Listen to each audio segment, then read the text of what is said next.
एक दफ़ा का ज़िक्र है कि एक दूर सल्तनत में एक बादशाह और मलका हुकूमत करते थे।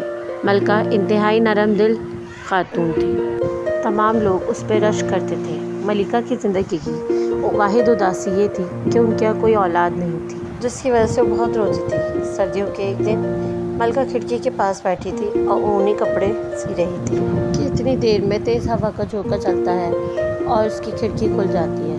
एक परिंदा आकर खिड़की पर बैठता है जो मलका को डरा देता है, जिसकी वजह से मलका के हाथ से खून निकल पड़ता है। जब मलका वापस खिड़की बंद करती है तो उसके हाथ से खून के कतरे बर्फ़ पर गिरते हैं। फिर वो ऐसी ख्वाहिश करती है कि काश मेरी एक बेटी हो और वो बर्फ़ जैसी सफ़ेद और उसके होठ लाल खूबसूरत हो। आखिरकार उनकी दुआ कबूल हो जाती है और 1 साल बाद उनके यहाँ बहुत प्यारी खूबसूरत बेटी होती है जो बर्फ़ जैसी सफ़ेद और जिसके होठ लाल होते हैं। लेकिन मलका उसके साथ ज़्यादा वक्त नहीं गुजार पाती और जल्द ही बीमार हो जाती है और अपने बच्चे को छोड़ के चली जाती है। फिर बादशाह दूसरी मलका ले आता है। वो बहुत खूबसूरत होती है लेकिन बहुत मगरूर और ज़िद्दी होती है। वो काला जादू जानती थी। इसके अलावा उसके पास एक जादुई शीशा भी था जो मुस्तकबिल के बारे में बता देता था। वो रोज़ उस जादुई आईने से पूछती, पता कौन सबसे ज़्यादा खूबसूरत है? तो जादुई आईना जवाब देता, मेरी मलिका आप ही सबसे ज़्यादा खूबसूरत हैं। जैसे जैसे वक्त गुजरता गया स्नो वाइट बड़ी होती गई और ख़ूबसूरत होती गई। अब उसकी सौतेली माँ उससे जलने लगी थी। फिर जब एक दिन वो आईने से पूछती है कौन ज़्यादा खूबसूरत है, तो आईना कहता है स्नो वाइट तुमसे ज़्यादा खूबसूरत है, जिससे सुनकर मलिका को गुस्सा आ जाता है। फिर वो आईने पर गुस्सा करती है कि तुम्हारी हिम्मत कैसे हुई ऐसा बोलने की। आईना कहता है मुझे माफ़ करते हैं लेकिन मुझे सच बोलने के लिए ही बनाया गया है। मलिका गुस्से से आग बगोला हो जाती है। फिर वो अपने सिपाही को बुलाकर कहती है स्नो वाइट को जंगल में ले जाओ और मार दो और उसका कोई नामो निशान ना रहे। फिर मलिका स्नो वाइट को कहती है जाओ जंगल से जाके कोई जादुई फूल ले आओ। स्नो वाइट सिपाही के साथ चली जाती है। सिपाही लेकिन उसको मार नहीं पाता और स्नो वाइट को मलका की सारी हकीकत बता देता है। वो उसको जंगल में भगा देता है। फिर स्नो वाइट उसका शुक्रिया अदा करके जंगल की तरफ चली जाती है। मलका ने सबूत के तौर पे स्नो वाइट का दिल लाने को कहा था। सिपाही किसी जानवर का दिल लेकर चला जाता है। मलिका खुश हो जाती है, समझती है उसका काम हो गया। अब उससे ज़्यादा खूबसूरत वहाँ दुनिया में कोई नहीं होगा। अब स्नो वाइट घने जंगल में अकेली चलती चली जाती है।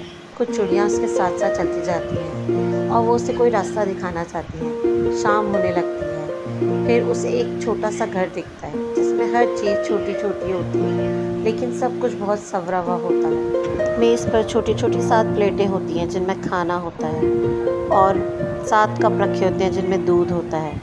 स्नो वाइट हर प्लेट में से थोड़ा थोड़ा खाती है और दूध पीती है। वो जंगल से थकी हुई आती है, इसलिए वो एक बेड पे लेटकर सो जाती है।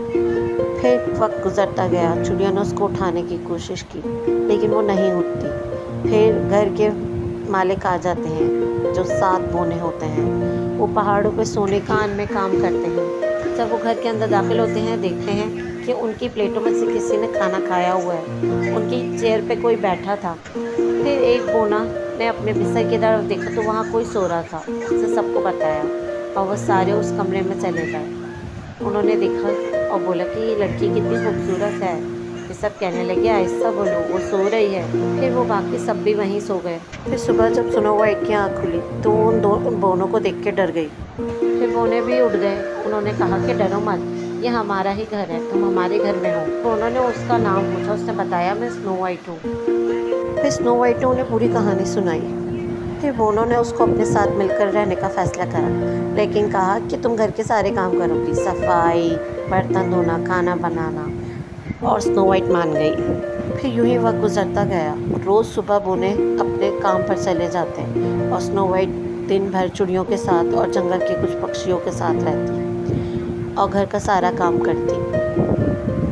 फिर एक दिन मलिका उसी जादुई आईने से दोबारा पूछती है, आईना आईना मुझे बताओ कि कौन ज़्यादा खूबसूरत है। आईना कहता है तुम मेरी मलिका, तुम सबसे ज़्यादा खूबसूरत हो। लेकिन वहाँ पर्वतों के पार स्नो वाइट जो जंगल में 7 बोनों के साथ रहती है वो तुमसे ज़्यादा खूबसूरत है। मलिका को ये सुनकर गुस्सा आ जाता है और वो शीशा तोड़ देती है। फिर वो मंसूबा बनाती है कि स्नो वाइट को कैसे कत्ल किया जाए। अब वो एक सेब ऐसे बनाती है जादुई जिनमें जहर भरती है और वो लेकर जंगल में चली जाती है। वो एक जादूगरनी का रूप धार लेती है और जाकर स्नो वाइट को बोलती है कि मुझे अंदर आने दो। स्नो वाइट मना कर देती है कि ये 7 बोनों का घर है जिन्होंने मना करा है। फिर मलिका उसको वो सेब दे देती है और कहती है इसके बदले मुझे रोटी दे दो, मेरा शौहर बहुत बीमार है।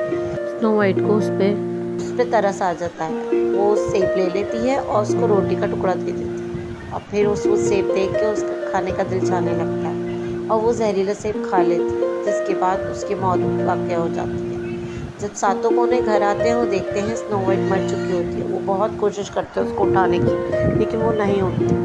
वो बहुत रोते हैं और 3 दिन तक शोक मनाते हैं। फिर वो उसको दफनाते नहीं, कहते हैं ये तो इतनी सफ़ेद है, ये मिट्टी में दब की काली हो जाएगी। वो उसको शीशे के ताबूत में बंद कर देते हैं और बर्फ़ पे रख देते हैं।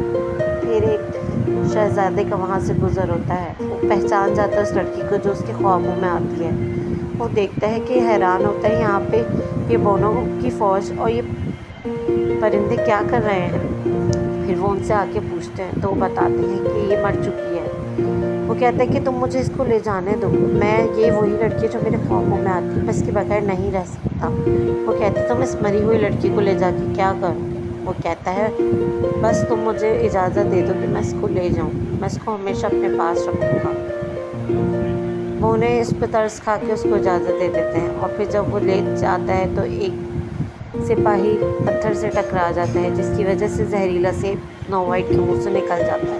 फिर शहज़ादा सिपाहियों को रोक देता है और फिर ताबूत को नीचे रख देता है और फिर स्नो वाइट के माथे पर प्यार करता है तो वो ज़िंदा हो जाती है। फिर वो अपनी सारी कहानी बताती है। फिर शहज़ादा बताता है कि मैं तुमसे शादी करना चाहता हूँ, तुम वही लड़की हो जिसके मैं ख्वाब देखता था। स्नो वाइट तैयार हो जाती है उससे शादी करने के और 7 बोने भी आ जाते हैं।